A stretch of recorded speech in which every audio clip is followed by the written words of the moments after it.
Hora 14. El láser. Con Aida Bao.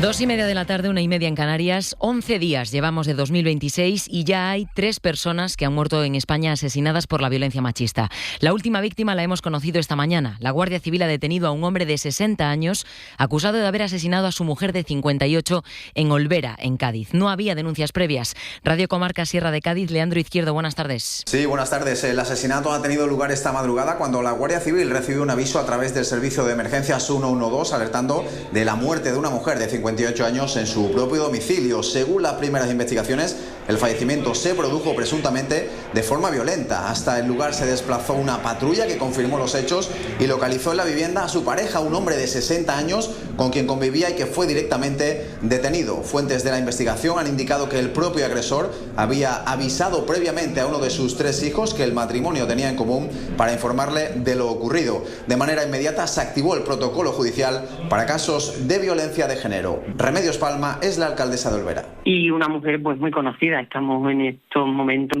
conociendo la noticia y absolutamente consternados y entristecidos por esa tragedia. Según han confirmado fuentes oficiales, no existían denuncias previas por malos tratos en el seno de la pareja. Recordamos que el 016 es el teléfono contra la violencia machista. También está disponible el WhatsApp 600 000 016. Las profesionales que están al otro lado escuchan, asesoran y ayudan las 24 horas del día, todos los días del año.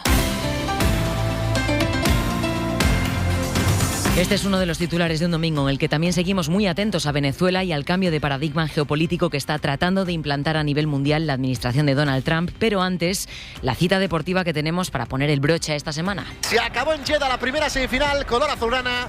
Barça 5 a 3. El Real Madrid jugará el próximo domingo la final de la Supercopa de España. Es un partido especial, teníamos en el calendario la Supercopa por delante. Play in the final against Real Madrid es el clásico. La final de la Supercopa se juega hoy a las 8 de la tarde, 7 de la tarde en Canarias, y es una final que vale un clásico porque es un Barça-Madrid.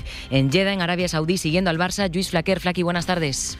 Buenas tardes, confianza y convicción en el hotel de concentración del Barça. A las 6 menos cuarto saldrá el bus hacia el estadio. Justo antes Flick comunicará el 11. La idea es que juegue el mismo de la semifinal con Lamine por Ronnie. Quiere el Barça reeditar el título de la Supercopa, consciente del impulso que supondría ganarla y del daño que se le haría al eterno rival. No condiciona, pero es obvio que se está pendiente de si juega o no Mbappé. En el palco, Laporta, corrección con Florentino a pesar de estas relaciones rotas entre clubes. También en Jeddah está Antonio Romero con los blancos. ¿Cómo llega el Real Madrid al encuentro? Romero, cuéntanos.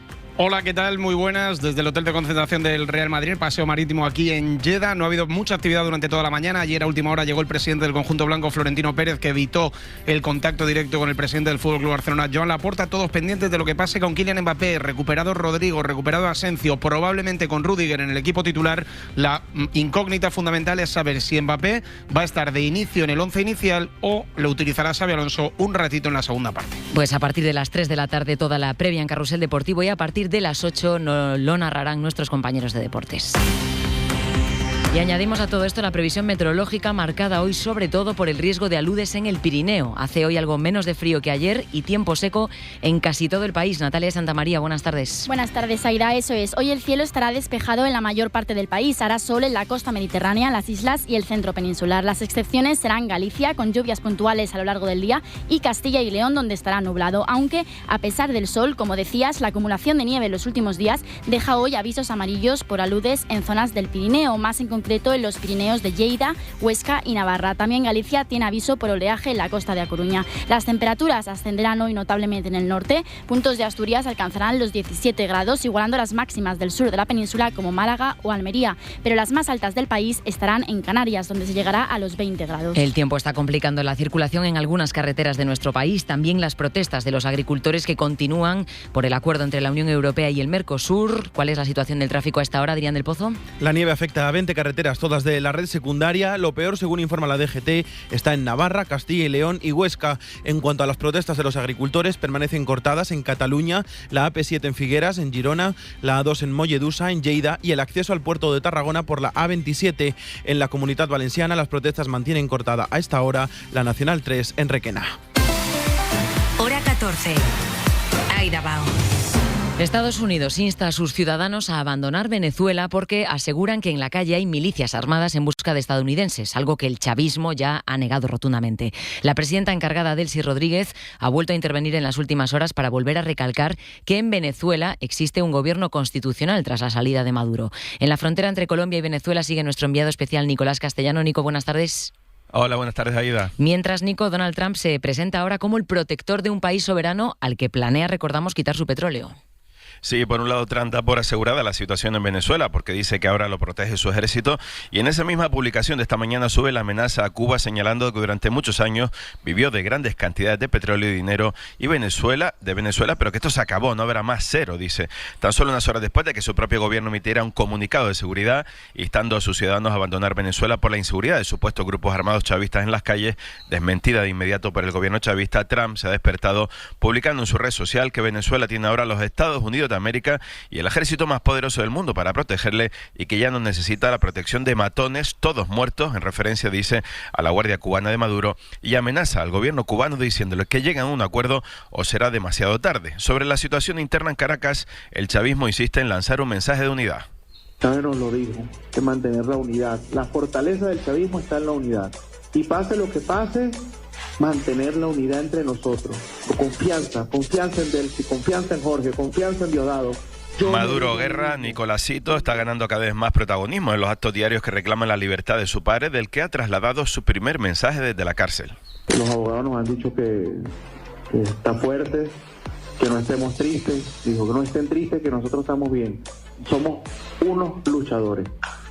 Mientras las familias de los presos políticos en Venezuela siguen esperando a esas liberaciones a cuentagotas, de momento solo se ha confirmado una veintena de más de 800 que seguirían en los presidios de Caracas. Nico, gracias.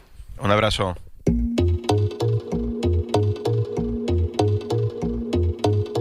Además del petróleo venezolano, la codicia de Trump le ha llevado también a decir que se quiere hacer con Groenlandia, territorio autónomo dependiente de Dinamarca. El presidente estadounidense ha llegado a decir que está dispuesto a comprar la isla, tratando el mapa mundi como sus negocios en Wall Street. Así que hoy nos hemos preguntado qué valor económico tiene Groenlandia, cuánto costaría comprarla. María Ibáñez. Poner precio no es fácil, habría que tener en cuenta todos los recursos naturales, extensión y posición geográfica de Groenlandia.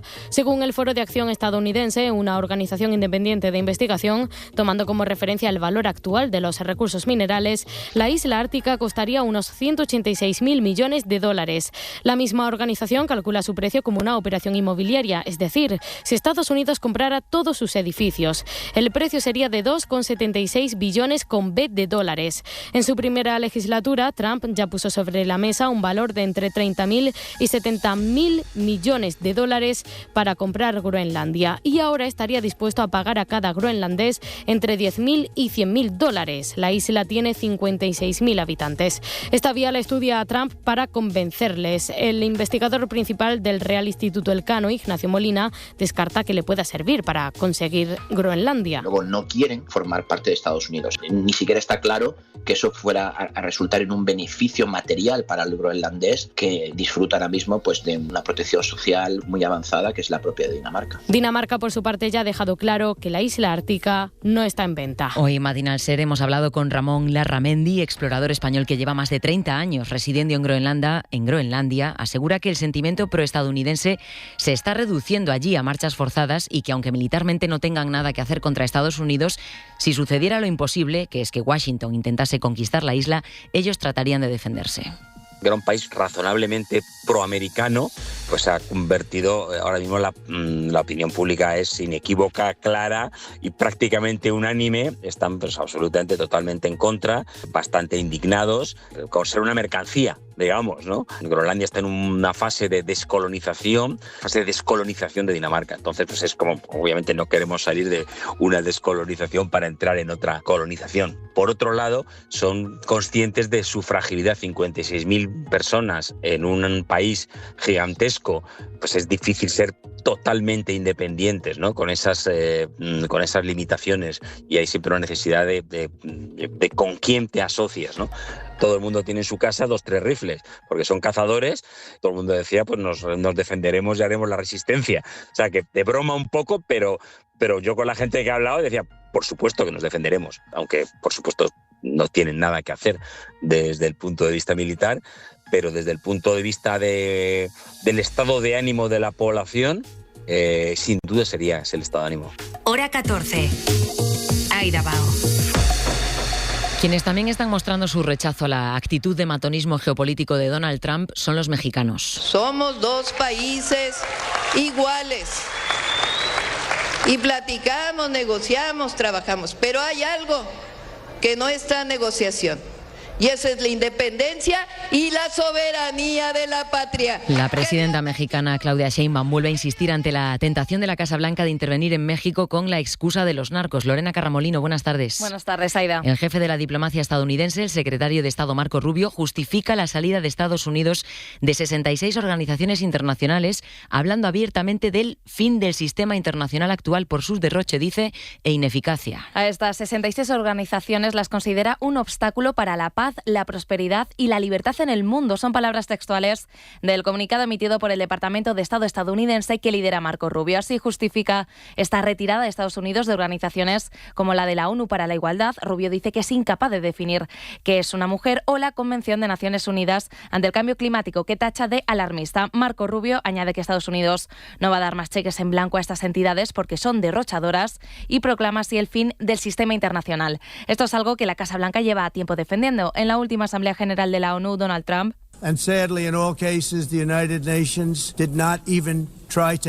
dijo que Naciones Unidas no ayuda en el fin de las guerras, y en su primer mandato ya abandonó el Acuerdo Climático de París y el Consejo de Derechos Humanos de la ONU. Washington quiere recuperar una vieja visión del mundo compuesta por bloques en la que Estados Unidos tenga un control sobre América y en la que además se asuma que el resto de países del mundo pueden ser potencialmente enemigos si amenazan su dominio.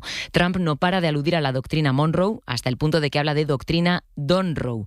Hacía así el juego de palabras con su propio nombre, Donald. Pero Adrián del Pozo, ¿qué dice exactamente esta doctrina Monroe y de dónde procede? Pues viene de 1823, del presidente estadounidense James Monroe, y cuando se creó no era una doctrina de ataque, sino de defensa. Rogelio Núñez es doctor en Historia e investigador para América Latina del Real Instituto Elcano. Salir en defensa de las repúblicas americanas que se acaban de independizar de España ante el temor de que el rey quisiera reconquistar... No es hasta casi un siglo después, en 1904, cuando se añade lo que se conoce como corolario Roosevelt y se pasa de la defensa al ataque. Cuando alguna república latinoamericana esté en crisis o sea un peligro para la estabilidad regional, Estados Unidos tendría derecho a intervenir. A partir de ahí, una relación de altos y bajos, con etapas de intervención más dura o más blanda, pero siempre con un ojo puesto de algún modo. Así llegaron las intervenciones en Panamá. Nos están llegando informaciones que la embajada de Nicaragua en Panamá estaba en estos momentos rodeada por las fuerzas norteamericanas. O en la isla de Granada, Cuba o Nicaragua hasta el siglo XXI. Es un siglo de retirada de Estados Unidos de América Latina, sus intereses son otros. Así ha sido hasta la llegada de un Trump que, con su ataque en Venezuela, ha vuelto a recuperar el intervencionismo duro de presidentes como Truman, Reagan o Eisenhower. Bueno, pues lo estamos viendo. Estados Unidos no esconde su neocolonialismo, tampoco con un territorio OTAN vinculado a un país miembro de la Unión Europea, como es Groenlandia.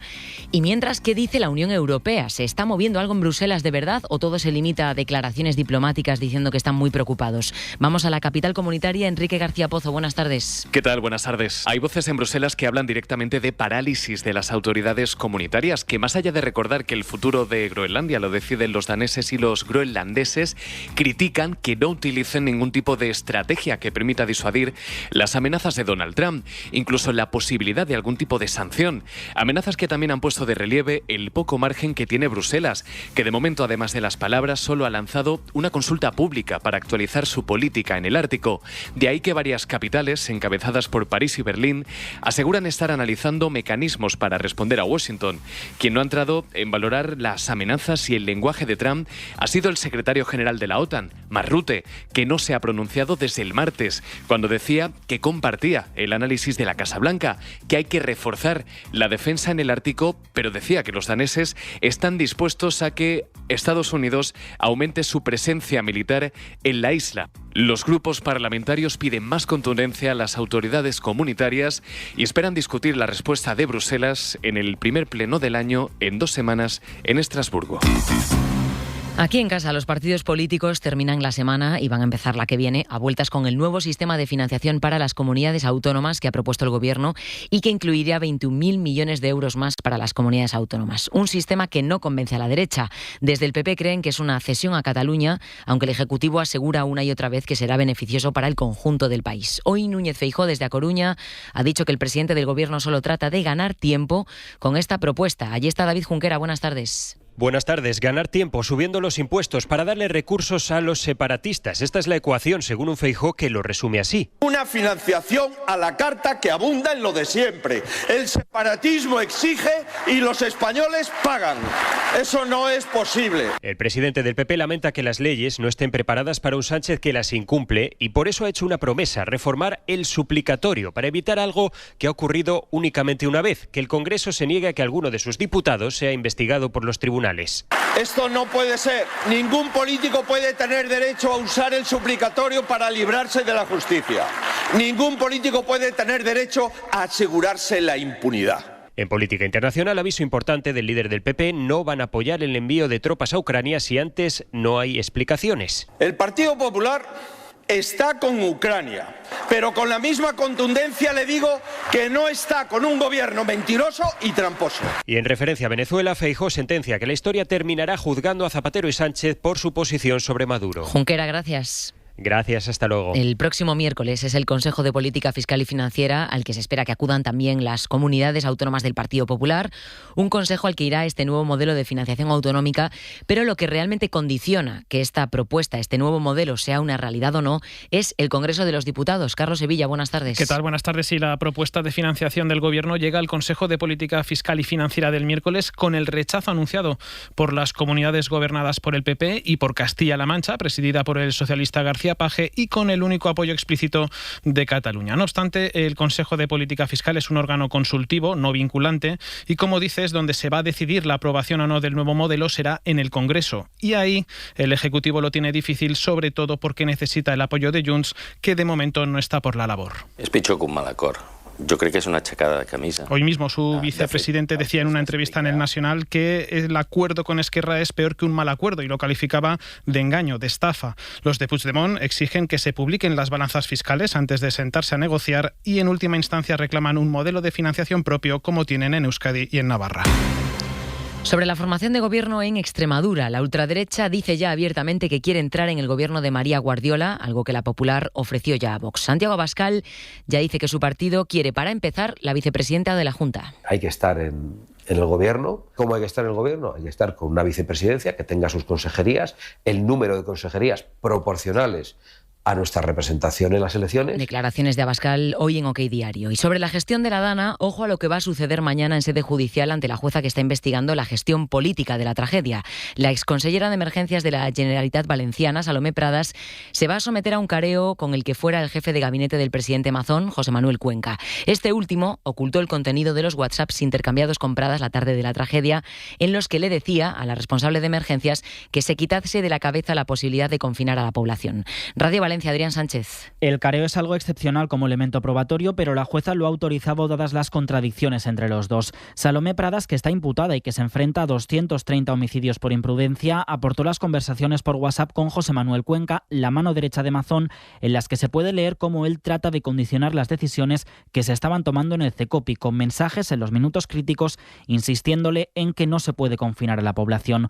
Cuenca, sin embargo, aseguró que esos mensajes están descontextualizados e insiste en que no dio ninguna orden a Pradas, pero ha borrado todos los datos de su teléfono móvil. La jueza ha decidido citarlos mañana a los dos a la vez para enfrentar estas versiones. Será a las 9:30 y a su entrada estarán los familiares de las víctimas. Para que sepan que no van a pasar página por mucho que lo intenten. Rosa Álvarez, presidenta de la Asociación de Víctimas Mortales, les pide que digan la verdad, aunque teme que seguirán sin hacerlo. Y además de las investigaciones policiales y las investigaciones en los juzgados, 2026 comienza también con varias comisiones de investigación en marcha, tanto en el Congreso como en el Senado. Hora 14. El láser. Comisiones que los partidos tratan de utilizar políticamente. Esta semana, de hecho, el Supremo ha denegado la intención del PP de que Ábalos acudiese a la comisión de investigación del caso Koldo en el Senado por la poca antelación con la que hicieron la petición los populares. Pero esta no es la única comisión en marcha. También va a continuar la que investiga la tragedia de la Dana en Valencia o la del apagón. Así que hoy vamos a explicar para qué sirve este mecanismo regulado en el artículo 76 de la Constitución y en los reglamentos de ambas cámaras. ¿Qué sucede cuando acaba una comisión de investigación, si es que pasa algo, y qué ocurre con aquellos que mienten cuando declaran en una de ellas? Julia Molina. El objetivo de estas comisiones es depurar responsabilidades políticas, aunque los partidos también las usan como escaparate mediático. Ahora hay en marcha 5 en el Congreso y 4 en el Senado. Una de ellas, la del caso Koldo, es la que el PP está usando para poner el foco en la corrupción del PSOE. Hace unos meses los populares citaron al presidente del Gobierno. Le quiero recordar que esto es una comisión de investigación. Bueno, yo creo que esto es un circo más que una comisión. Bueno, esa es su opinión. Si ese es Asistir a este tipo de comisiones es obligatorio. 4 presidentes del Gobierno han pasado por una de ellas. Aznar compareció por la financiación irregular del PP y por el 11M, a esta fue también Zapatero, y Rajoy por la Kitchen y la Operación Cataluña. Usted ha mentido diciendo que no existía ninguna sentencia que declarara al Partido Popular como una máquina de financiación ilegal y se la acabo de dar. Siguiente pregunta. Las conclusiones de este tipo de comisiones no son vinculantes a nivel jurídico, pero si se aprecia un delito sí se puede llevar a la Fiscalía. El compareciente tiene obligación de decir la verdad bajo pena de prisión si incumple. Usted a las 19:43 no sabía que había gente ahogándose. Hasta las 5 de la mañana del día siguiente. ¿Usted puede ratificar aquí, en serio? No hubo. Aunque según explica el penalista Manuel Cancio, nunca ha habido una sentencia por falso testimonio en una comisión parlamentaria. En el caso de Mazón o en el caso de Fernández Díaz, es obvio que mintieron ante la comisión de investigación. Pero como o es acusado en el caso de Fernández Díaz o puede ser acusado en el caso de Mazón, pues entonces tienen derecho a no decir la verdad. El trabajo de investigación puede estirarse durante toda la legislatura y una vez terminado se cierran unas conclusiones que se votan en el Pleno. Pues también de los movimientos políticos que veremos en los próximos días, la ronda de contactos se va a iniciar el presidente del Gobierno. Pedro Sánchez tiene previsto a partir de mañana lunes sondear a los grupos parlamentarios en el Congreso para sondear una posible participación de España en el despliegue de tropas de paz en Ucrania. Estamos en la redacción de informativos. Almudena Lopesino, buenas tardes. Buenas tardes, Aida. El presidente del Gobierno empezará esas reuniones por el PP, aunque no parece que los populares vayan a apoyar ese posible despliegue de tropas en territorio ucraniano. El propio Pedro Sánchez... El Gobierno de España sí planteará el que podamos abrir la puerta a una participación de capacidades militares. Anunciaba esta semana esa posibilidad de que los soldados españoles pudieran participar en un futuro en una misión de paz una vez acabe la guerra entre Ucrania y Rusia. Mañana, como dices, están citados todos los grupos a excepción de Vox. Mientras tanto, sobre el terreno... Ucrania ha atacado una ciudad rusa cerca de la frontera para responder al ataque de Putin del pasado viernes que causó daños importantes en infraestructuras energéticas ucranianas. Miles de personas están sin luz, agua y calefacción en Ucrania, coincidiendo con una ola de frío en el país.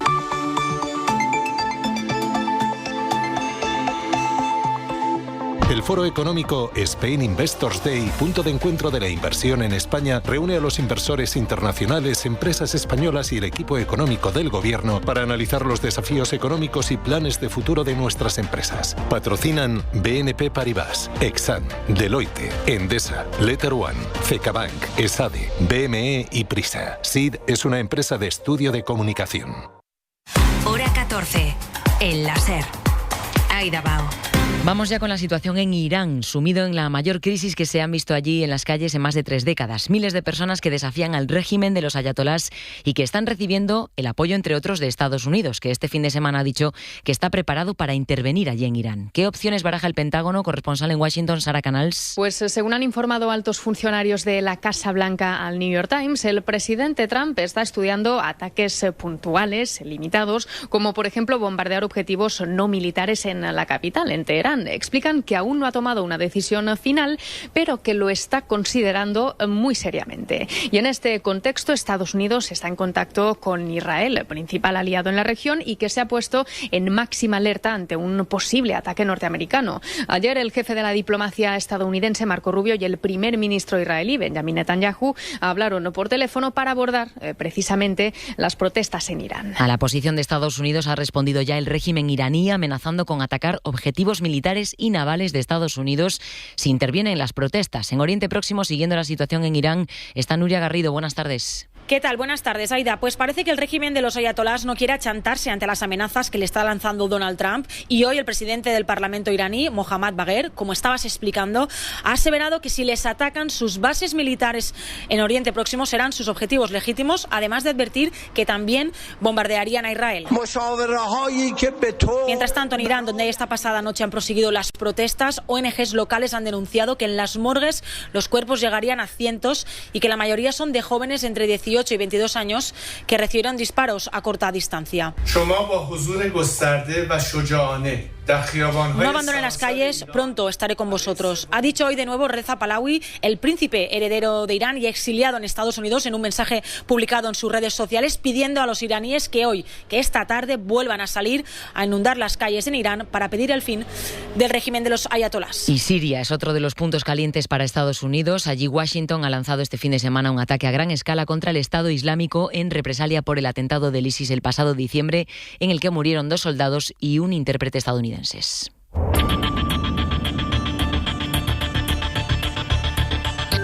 La Casa Blanca y el Pentágono tienen, como escuchan, mucho trabajo estos días fuera de las fronteras estadounidenses, mientras la indignación en las calles de Estados Unidos no se apaga después del asesinato de una mujer de 37 años a manos de un agente antiinmigración. Solo este fin de semana son más de 1000 las manifestaciones convocadas allí en Estados Unidos. John Jiménez. La indignación ya ha poblado Minneapolis,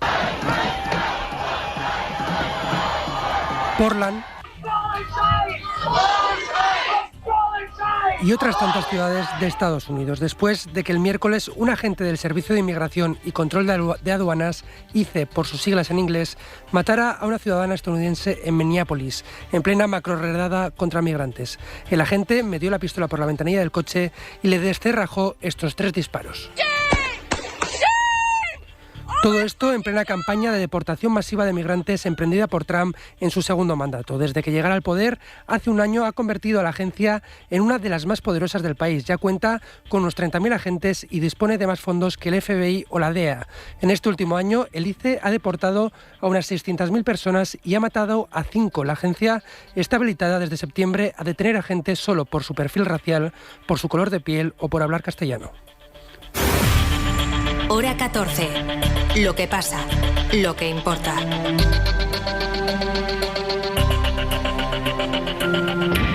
Enseguida volvemos con los Globos de Oro. Soy Aida, de Carglass. ¿Sabías que pedir tu cita online es súper fácil? Entra directamente en carglass.es, introduce la matrícula, elige tu taller más cercano, día y hora y listo, reserva hecha. Carglass cambia, Carglass repara. Hola, soy Pepe, que ayer te noté preocupado con lo del negocio. Lo que te dije, que si quieres darle visibilidad, lo mejor es que suene en la radio. Haz como yo, con 20 segunditos de nada y eligiendo bien la emisora, seguro que funciona. Y con muy poca inversión. Venga, anímate. Tu campaña de radio en tu emisora local empieza en serpublicidad.es. El Foro Económico Spain Investors Day, punto de encuentro de la inversión en España, reúne a los inversores internacionales, empresas españolas y el equipo económico del Gobierno para analizar los desafíos económicos y planes de futuro de nuestras empresas. Patrocinan BNP Paribas, Exxon, Deloitte, Endesa, Letter One, Cecabank, ESADE, BME y Prisa. SID es una empresa de estudio de comunicación. Hora 14. Lo que pasa, lo que importa. Esta noche, en la madrugada del domingo al lunes, vamos a ver cómo el 2026 empieza con una de las grandes citas de la temporada de premios.